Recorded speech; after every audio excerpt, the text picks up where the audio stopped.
Ukhozi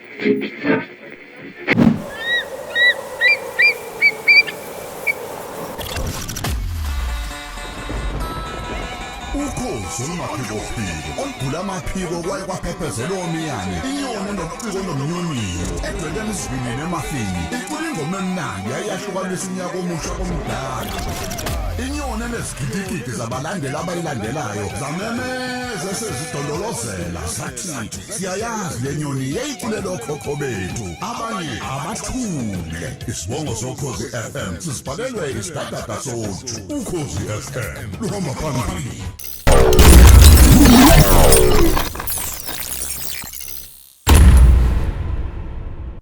Ngikubingelele ngikwamukele kwesinye isiqephu soKhozi FM TV gama lami nguNeliswa Ngwakacele. Sasishayile leso sikhathi sibe nezingxoxo ezihlabahlosile ezisifundisayo ezisikhulisayo ikakhulukazi kwezobuchwepheshe. Uyazi mangihleli la kundiza izinto emva kwami ukuthi sokhuluma ngani khona ubhuti wami isiphumelele wakaZondi multimedia and journalism lecturer lapha eDUT aphinde futhi abe ngumethuli weinhlelo ezahlukahlukene zobuchwepheshe ku-SABC. Bhuti wami ngikubingelele. Alright. Right ngizwa kuwe. Hayi siyaphila. Namhlanje ngithe asike sibheke ubuchwepheshe buyakwazi ukuthi buthathe umnotho wezwe bukhulise ngendlela enkulu kakhulu. Siyabona la eNingizimu Afrika futhi indlela esesisebenza ngayo kusebenzele emakhaya umuntu asebenzele eEurope ebesebenzela inkampani yala eSouth Africa. Ziningi izinto noma indlela zokuxhuma ukuthi ubuchwepheshe bukhulise izwe nemhlaba wonke nje jikelele sibheke nanezindlela nje esixhumana ngazo si global world esikhathini samanje. Angazi nanokuthi ngiqale ngakuphi. Asiqale kulolayini oqeda ukusho ngoba ngesingisi baye basho ukuthi technology is the new oil or technology is the new gold. Okuchaza ukuthi siyazi ukuthi ngeyikhathi zakudala besuka insizwa zeshimndeni la ikhona zibheke emayini ziyofuna Ayiseki excuse manje ngiyithanda yele abantu abahlala ekhaya. Kodwa phela kukhona okungenza ukuthi usuke njengokuthi mhlambe uthole ivisa yokuthi wenze izinto zakho zobuchwepheshe kwelinye izwe. Sewuyakwazi ukuthi uyiqukuluye kuleloze ngoba benza izinto zethu kubalulana ushiye futhi nakhona umndeni. Kodwa guys ngingasho ukuthi nalokho mhlambe kubalekile njengoba usho nje ukuthi kuyayilungisa imndeni.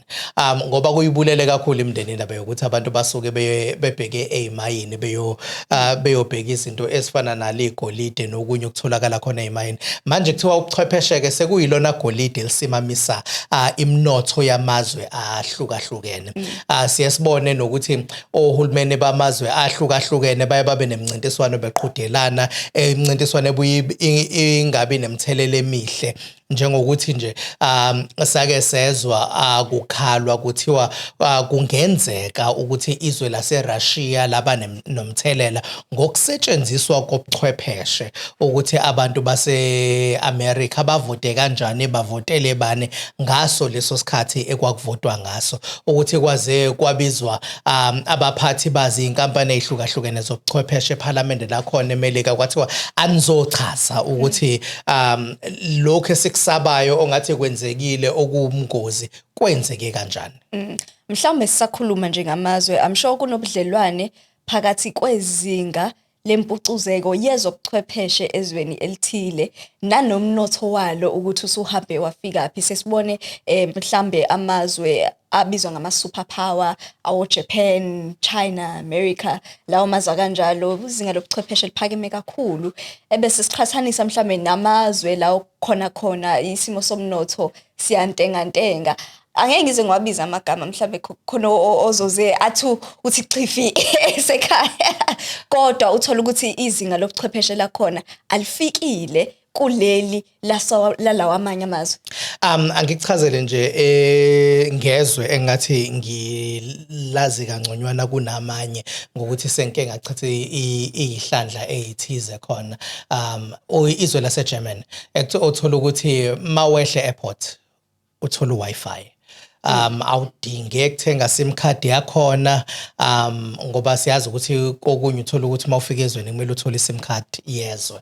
Awudinge sim card yakhona, uyangena nje uconnect ulungisa izinto zakho mase usuka khona e-airport noma ngabe usuka ngestimela noma ngabe usuka ngebus kune app ehlanganisa izitimela namabus othola ukuthi uyakwazi ukusebenzisa leyo app.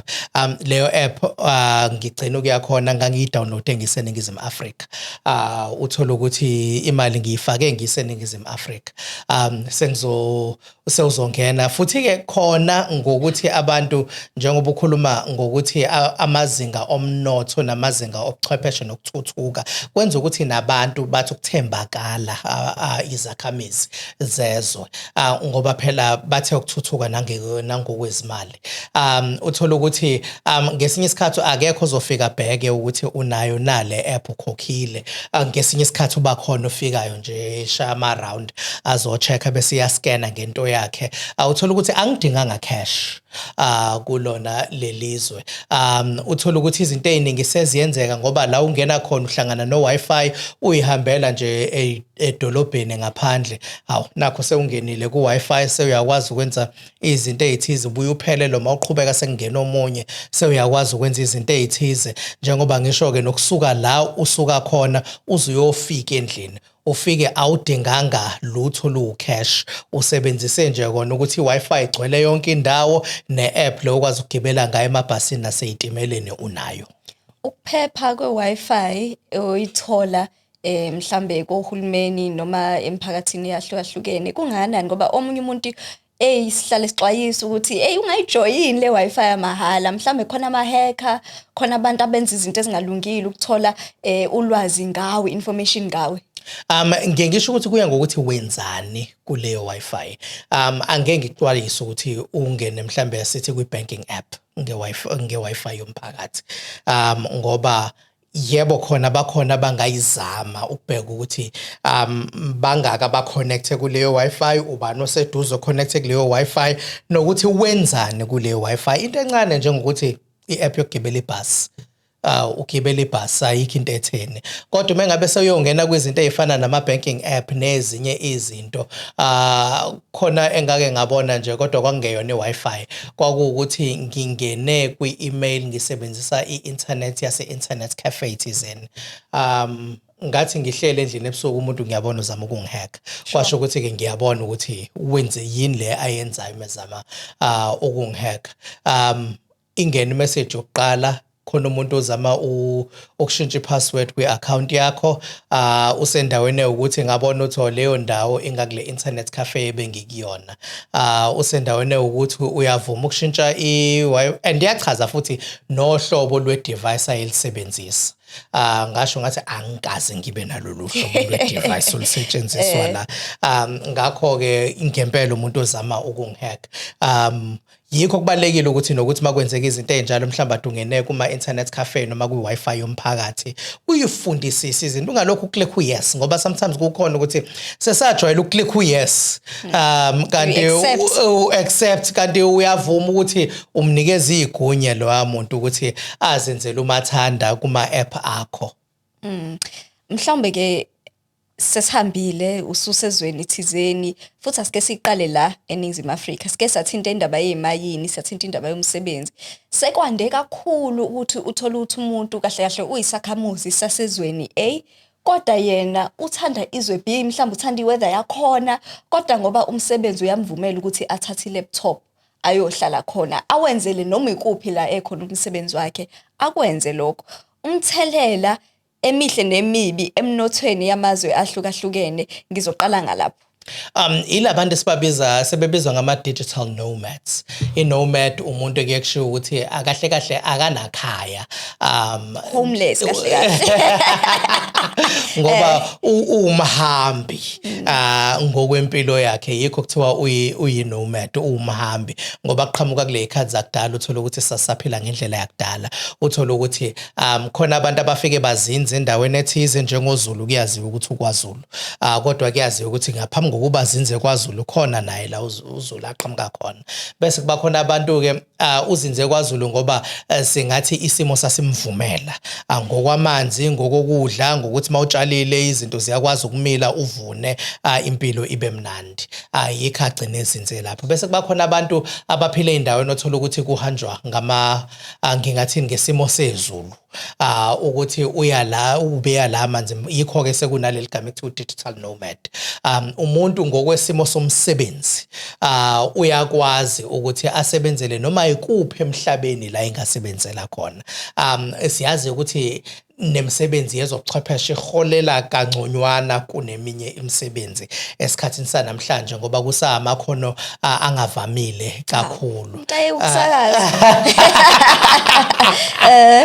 Kusamakhono angavamile kakhulu. Ngakho ke uthola ukuthi umuntu mhlawumbe ubuya kulamazwe abandayo ufuna ukuhlala ezweni elifudumele. Ngiyengizwe beyincoma iSouth Africa kakhulukazi kuthiwa hey climate yase South Africa ninobusika obungebona ubusika, ninehlobo elishisa ngendlela right futhi elingashisi kakhulu.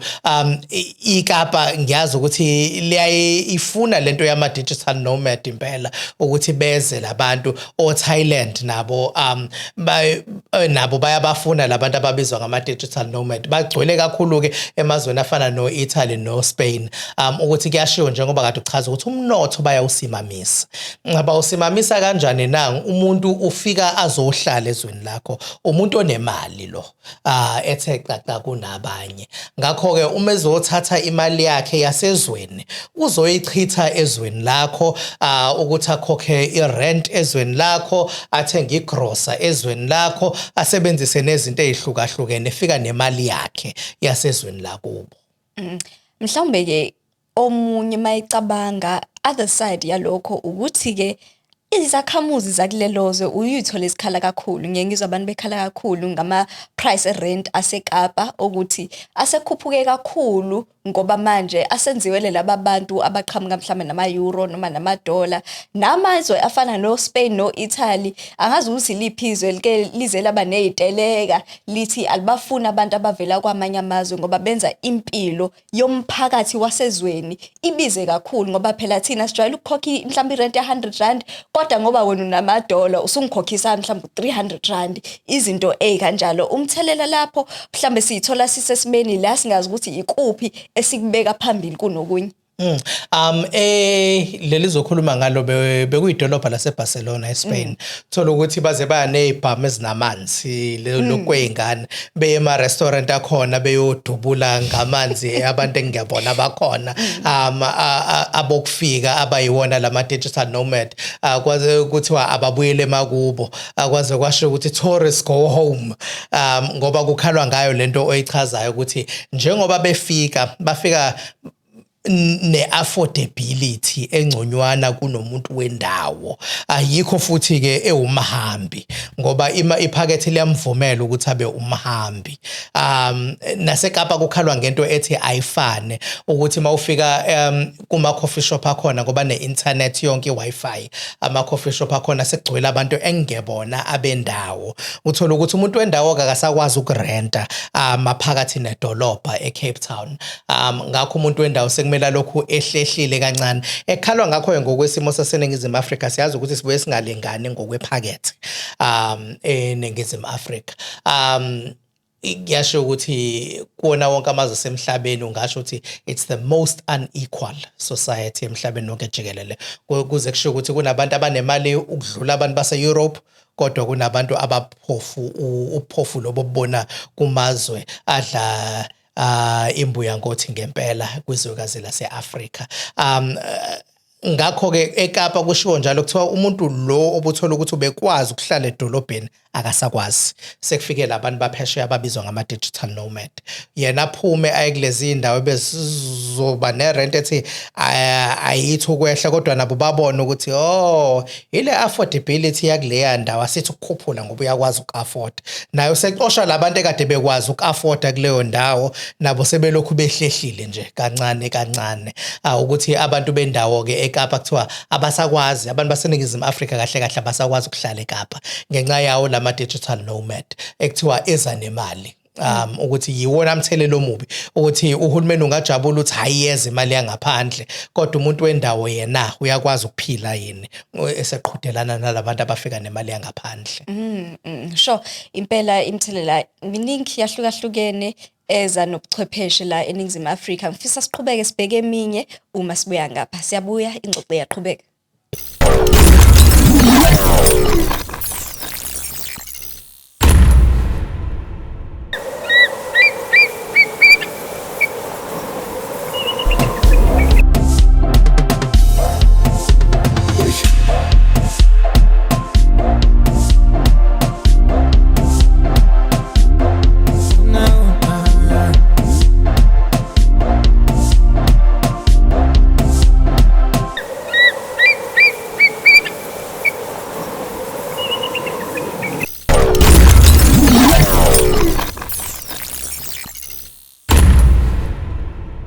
Siphinde sikwamukele kuKhozi FM TV. Ubuchwepheshe sebuvumele ukuthi emhlabeni sikwazi sixhumane ngendlela ezahlukahlukene futhi sikhulise imnotho yethu. Sikhuluma ngalokho namhlanje. Sikhona isihambeli sethu Siphumelele Wakazondi. Fisa ukuzwa ke khona abafisa ukuqala amabhizinisi. Kweza amabhizinisi sesikhule kangakanani siyimnotho la eNingizimu Afrika mhlawumbe nasemhlabeni wonke jikelele. Umuntu uyakwazi ukusuka aqala ibhizinisi nje computer yami, laptop yami, izinto zami ezikhona la endlini ngale kokuthi ngiyohamba ngiyothenga imishini thizeni noma ezinye izinsiza ezifanele ixhume ebhizinisini. Kakhulu kuyenzeka ukuthi nokuthi mhlambe leli business obulenza ngendlela yakudala ulenze ngendlela entsha. Ngikhumbula nje omunye usese ngahlangana naye elokushini lase Soshanguve ngasePitoli. Uthola ukuthi babe nento engazi noma isekhona ekuthiwa Wi-Fi yaseTshwane. Uthola ukuthi iWi-Fi bayifaka emalokishini nasendaweni ezihlukahlukene khona eTshwane. Asho ngihlangana naye ubusy efonini yakhe uuploada izithombe kwi-hotspot ye-Wi-Fi esemphakathini. Uma ngibuza umuntu odayisa amateki, so kusho ukuthi uthatha amateki amadala awakline awalungise ngendlela awalungisa ngayo kube iteki elisha libe lihle, awapende ngembala yamandebele njalo njalo kube iteki elisha elihle, and then athathe afake khona online. Angeke ngekhathi zakudala uzothola ukuthi mhlambe kumuntu obengashaya door to door engqongqoza ukuthi ngiyadayisa, noma umthole unestand endaweni ethize noma ke makhamba kahle avule isitolo la ivula khona isitolo. Kodwa manje akasadingi ukwenza konke lokho, ukwenza ngoba kune Wi-Fi yamahala, une phone, uwalungisile amateka awalungisile la ewalungise khona wafaka la abantu bayathenga bese ke yena sekukuthi ayobadelivela amateko akhe. Ngingasho ukuthi iziningi ngoba uthole kukhulunywe nango digital marketing. Uthola ukuthi umuntu one laptop yakhe kodwa usebenzisana nezinkampani ehlukahlukene, mhlamba akasuka akaphumi nasendlini, uvuka nje uma ene internet endlini, ahlale khona etafuleni lakhe enza izinto zakhe ze-marketing, esebenzisa yona i-computer noma ngabe ama-video adingekayo noma ama-campaign adingekayo noma ngabe ubakhandela izinto zo-social media ukuthi libukeke ikhasi lomuntu la khona enkundleni zokuxhumana ngokwe-digital marketing engazange aphume endlini.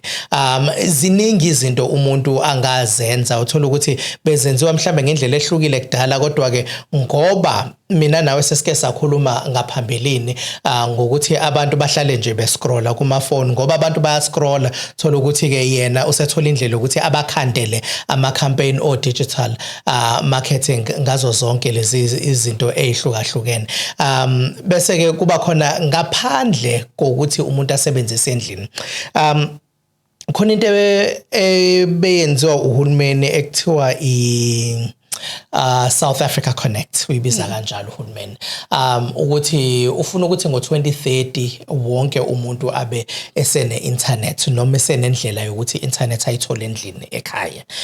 Sibonile emalokishini bemba imgodi, kufakwa ama-cable phansi elokishini bese kuyafakwa lokho okubonayo mhlambe kunamathiselwe odongeni sekuyifence yasekhaya elenze umngcele lapho ekhaya wena ke sekukwena ukuthi uyadonsa ukususa lapho ngoba usekusondezelile uhulumeni wakuthatha wakubekela ngaphandle sekuwena ke nje ukuthi uthole leyo nkampani ezokulethela endlini ukhokhe lo 300 400 rand ngenyanga ukuthi bakulethele endlini ube ne-Wi-Fi nawe endlini yizona zonke lezo indlela zokuthi kuyabonakala ukuthi umhlaba uyala na uhulumeni wabona ukuthi akabe nale South Africa Connect yakhe nasendaweni zasemakhaya ngoba bayasho ukuthi la bengakwazi khona ukumba imigodi ngokwezimo ezihlukahlukene zasemakhaya omunye kumthole nento efana nedish yokubukela iTV ngaphandle kanti sekuyidish yokuthi akwazi ukudonsa i-internet ayifake ngaphakathi so bathole indlela ezihlukahlukene zeindawo ezihlukahlukene zokuthi abantu babasondezele lo Wi-Fi sekukuyena umuntu ukuthi uyawudonsa yini awufake ngaphakathi endlini nanendlela nje esisiphila ngayo singabantu ishintshe kakhulu usakhuluma ngokuthi uyakwazi ukudonsa internet uyifake endlini inkampani ezifana khona nenkampani zomabona kude mhlawumbe sezithola seyilimala kancane ngoba phela mase kune Wi-Fi uthola ukuthi abantu abaningi bayibukela mhlambe streaming services ahlukahlukene la ukwazi khona ukuthi ngesikhathi sakho ugijima uyibukela leyo nto oyithandayo ngendlela othanda ngayo ebese kuba khona inkampani ezinema channels ahlukahlukene aveza inhlelo ngo7 ngena uhlelo oluthile ngo8 kungena oluthile ngo9 kanjalo ebese uthola ukuthi zona ke mhlambe ayitholi yini ukulimala uma siqhubeka sibheke ezweni la khona kuzohamba kufike la wonke umuntu enayi internet indlela ekwenziwa ngayo izinto nakhona kulokho kwezokuqeda isizungu seyishintshile njengoba uchaza ukuthi mawubheka eHollywood kuyasho ukuthi ngeminyaka yo1990 umuntu obeyi-actor ubenze enhle kabi imali ngokwase Hollywood ayisafani imali ayenza manje nemali ayenza ngeminyaka yo1990 and into ezobanga lokho ukuthi uzothola ukuthi mhlambe ngi-production company ngiyayishutha ifilm ngizofike ngikhulume nesiteshi samabona kude sakhona kusayinwe ideal ukuthi abanye bebenza ama deal ukuthi ama actor khona abe yingcenye mhlawumbe azothola u2% we distribution leyo naleyo actor uthola ukuthi mayidlale kwi channel ethize yaseMelika iactor izothola u2% but le channel yaseMelika izodayisela mhlambe ama channel ahlukahlukene emazweni awu100 umhlaba wonke jikelele lelo nalelo zwe likhokhela laba basemumva bayenzile lento ukuthi benze amamillion thola ukuthi nathi masiyibuke eSouth Africa ibuke eSouth Africa kuphela nohlele eZimbabwe isiteshi sakhona sithengile nohlele eFiji isiteshi sakhona sithengile njalo ukuthi bonke bathenga ngemali ebuyele emuva manje sekuyi streaming service eyodwa ukuthi sekuya kule streaming service eyodwa kushintshe indlela ekudistributwa ngayo ke ukuthi yebo kwenze kwabalula kuthina abantu abafuna ukuzibukela lezi izinto kodwa kwenze kwabanzinyana kulabo abasikhiqizayo bafuna ukwenza imali ngazo ngoba amamillion ekade bewenza ngesikhathi sakudala kusenzeki ngoba uthola ukuthi sekuyilo nje yedwa noma ngabe uhleli kuliphi khona lomhlaba ubuka nje eyedwa ngakho ke sekuyenzeka ukuthola ukuthi kuba namadili ahlukahlukene enziwayo uthola ukuthi lo wala ekhaya uzovalwa owapheshe ukuthi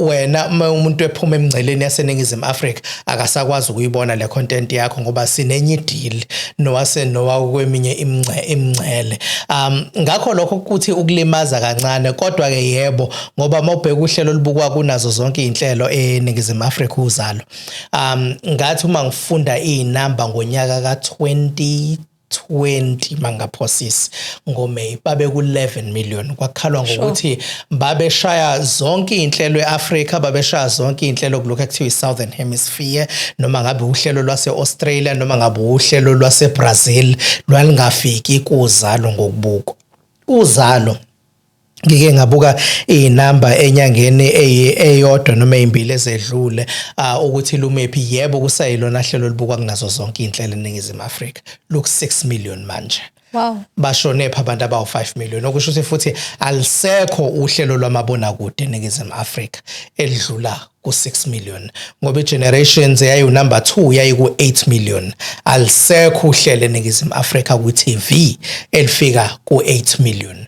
Kwenziwa yini na ingoba abantu sebenezindlela ezihlukahlukene zokubuka lezi inhlelo abasahlali balinda isikhathi esisodwa TV. Wena mawungayi la abantu bekhona wena uzolahlekelwa ngoba kumele ngabe ula abantu bekhona kanti futhi kumele ngabe kade waqala ngoba uthola ukuthi khona abaqala ekuqala kunawe bahamba nayo lento.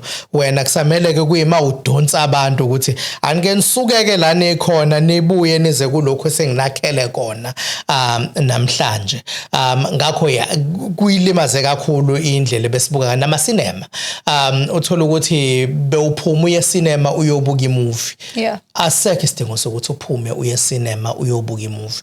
Ngike ngezwe nje ukuthi ezinye inkampani zama cinema bathi bafuna ukufaka izinto ze-gaming. Ukubona ukuthi abakwazi ukuthi kube nendlela ukuthi abantu bayoshaya i-gaming ngo-3D. Lapha siyazi ke kufakwe nalezi ibuko zakhona noma bafake virtual reality uthola ukuthi uzofika uyifake ibuko zakhona ukuthi uyabona nabo seyabona ukuthi bake bazame indlela ezihlukahlukene. Ngiyakhumbula enye ithi hayi sizobakhela ama drive through ukuthi akasadinga ukungena ngaphakathi mhlambe uzoza azopaka nowakwakhe bahlala emotweni kuhle kwakudala. Angingazi noma abantu bayafuna yini ukuhlala emotweni kuhle kwakudala kodwa babona ukuthi hayi kusho ukuthi ayisebenzi lendlela ukuthi bazame ukushaya nostalgia. Abantu sebefuna indle yikho ke uzwa abanye sebethi hayi bayaphuma emamovini ke manje noma ke yize bengeke baphume unomphelo noma baphume ukuphuma kodwa bafuna ukufaka nokunye kukona lokhu kwezobuchwepheshe ngoba bayabona ukuthi abantu abasabuki ngendlela ekade bebuka ngayo njengakudala sebehlala endlini babuka endlini. Sure. Enye imboni ethinteke kakhulu is ezokuhamba transport. Sure, qala mhlambe kuwona amabhasi nama-taxi afika i-e-hailing nama-app ahlukahlukene ukwazi ukubiza imoto izokulanda ikuthathe kubeke la usuya khona. Yantshontsha amabhizi ayintshontshanga yathatha amabhizinisi abantu abasebenza kwezokuthutha amaningi kakhulu futhi ikakhulukazi efundazweni zethu naseGoli ngeke ngabona kwaze kwaba khona ukuhilizisana phakathi mhlambe kwezinye indlela zokuthi abantu bathutheke beye emakhaya. Kodwa on the other side kuveza ukuthuthuka ngoba usuyakwazi ukuthi umuntu akuthathe khona endlini mhlawumbe ufuna ukufaka isudu yakho unqena ukungena nesudu eTexini emshadweni uphethe mhlawumbe igift thizeni ukwazi ukubeka ngqo la uya khona khambeke bese sibuye sikhale nobugebengu akusayiphathi ke le esigilile kungekudala nje la amazwe khona beqophisana ngokurequesta imoto umuntu ekwelinye izwe kanti akho umuntu ozogibela imoto.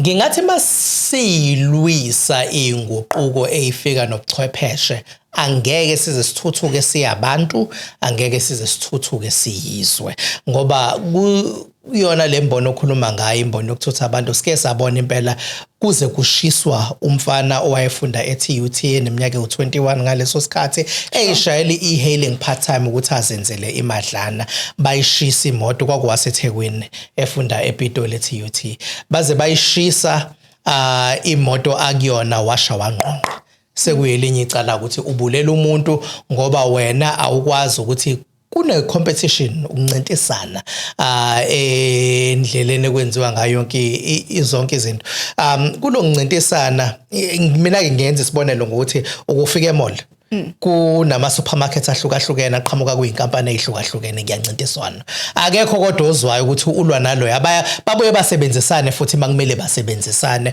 wonke umuntu uyathuthuka uyaphambili ngoba siyasebenzisana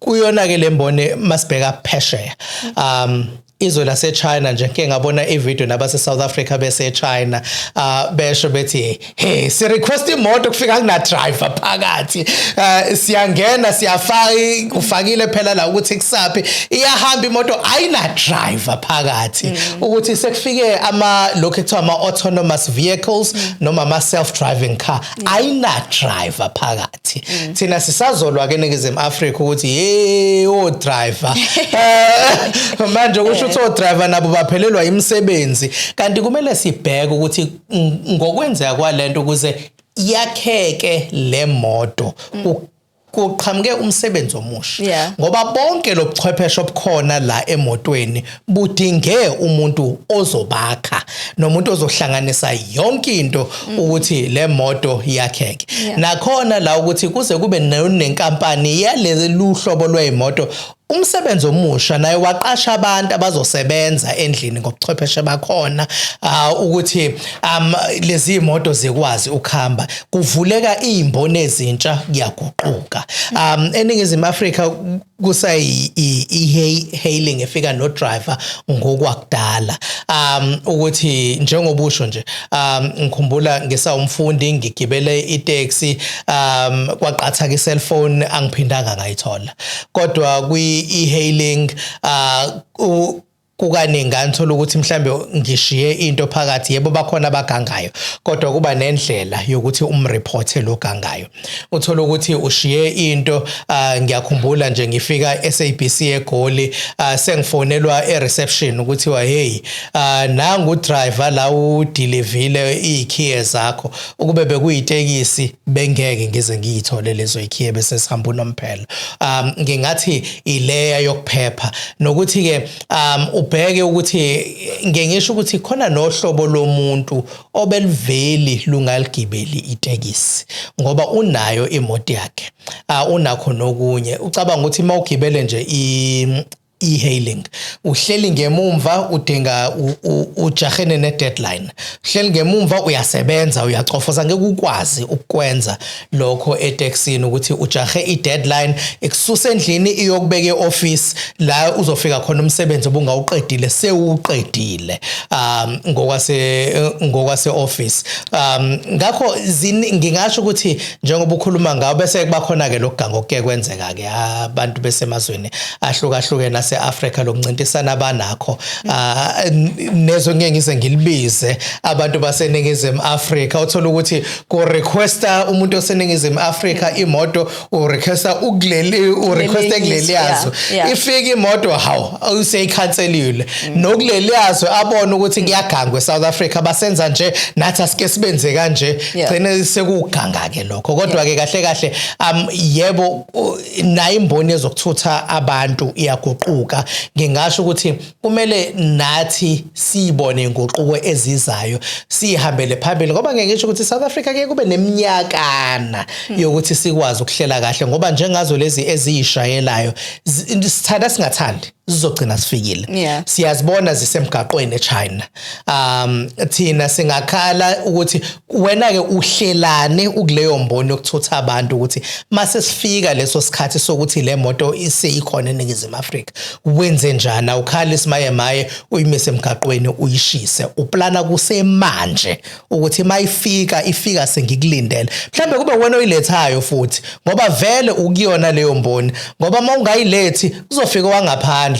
ayilethe bese kuyakhala khona ngicabanga ukuthi seJalimani noma iseSwitzerland angazi phansi kwalamazwe la khona ufika ukukhokhe ngeapp yakhona kunezikutha ezincanyana mawuthi ibanga olihambayo ikolide uya activate bese siba green kwazi ukuhamba ngaso ubhalile ama-kilometer endaweni ukuthi mawufikile nakhona usipaka endaweni yakhona sesiyacisha imali osohambe ngayo isisebenzile so imboni nje ezokuthutha ishintshe kakhulu emazweni ahlukahlukene nezinye imboni ngeke sayiqeda zonke ngosuku olodwa ziyashintsha zikhule zikwazi ukuthi ngalokho umnotho wezwe nawo ugcine ukuthi usukhulile asiphethe ingxoxo yethu mhlawumbe ubona sibheke episini eNingizimu Afrika ubalile kakhulu ukuthi kumele sizilungiselele khona yini esingakwenza usekhaya ukuthi no nami angikhule ukuze uma izwe lishintsha nami ngikwazi ukuthi ngithuthuke kanye nomnotho ngiyacabanga ukuthi njengoba uhulumeni kade sikhuluma ngawo ukuthi yebo siyasikhala ukuthi kuningi uhulumeni angakwenzi kodwa kuningi futhi akwenzayo ngoba kuyekhulunywa nangalezi ingcephezelo nezimali ezihlukahlukene eziphuma ezilekelelayo uma singasebenzi nakho ukuthi sesine Wi-Fi esondeziwe endlini. Asike sibone ukuthi siyisebenzisa kanjani ukuthi siyidonse kungabi nje into yokuhleka kuphela le Wi-Fi esisondeziwe endlini. Ziningi izimboni zikhona nokuthi kona lokho engikushoyo ukuthi mawubheka emazweni ngoba nakho lokho ukuthi iTV seyibukwa ngendlela esibukwa ngayo manje engeyona iTV seyibukwa emafonini kuma laptop endaweni ezihlukahlukene ungayifaka neTV endlini ismart TV uyibuke mawufuna ukuyibuka kodwa nakho lokho kwathatha isikhathi sikubona kwenzeka emazweni aphesheya okusho ukuthi sahudula inyawo ngisho ukuthi nokulandelayo ke asingabi abantu abahudula inyawo uma sebekuletha la abakhona lapho phesheya bese ke siyakhala ukuthi asike sibone izimboni esikuzona thina sibone ukuthi iziphi inguquko esizibonayo bese ke siyazithuthukisa sisheshe sikulethe futhi ngoba masingasheshi uzothola ukuthi nomnotho ngeke usimame ngendlela ekumele ngabe usimama ngayo ngoba asisheshisi ekukuletheni. Sibonge kakhulu ngesikhathi sakho. Hlezi sifunda omningi mawufikile lana ngezobuchwepheshe, simangale, sikhale, sibuye siyolungisa, sibheka amafoni, sibheka into zethu ukuthi zisahamba ngendlela yini. Siyabonga kakhulu. Bonga mina. Sibonge nawe mbukeli weCause FM TV ukuthi uhlale nathi kuze kube isikhathi samanje. Hlezi kuyisikhathi esimnandi la sikwazi khona ukuthi sikhulisane, sifundisane ngezinto ezahlukahlukene. Khumbuleke mema nabanye bevakashele lapha na www.ucausefm.co.za ebese yoyagijima uyocindezela la ukuthi khona uCause FM TV na kanjani kwesinye isiqephu sohlangana.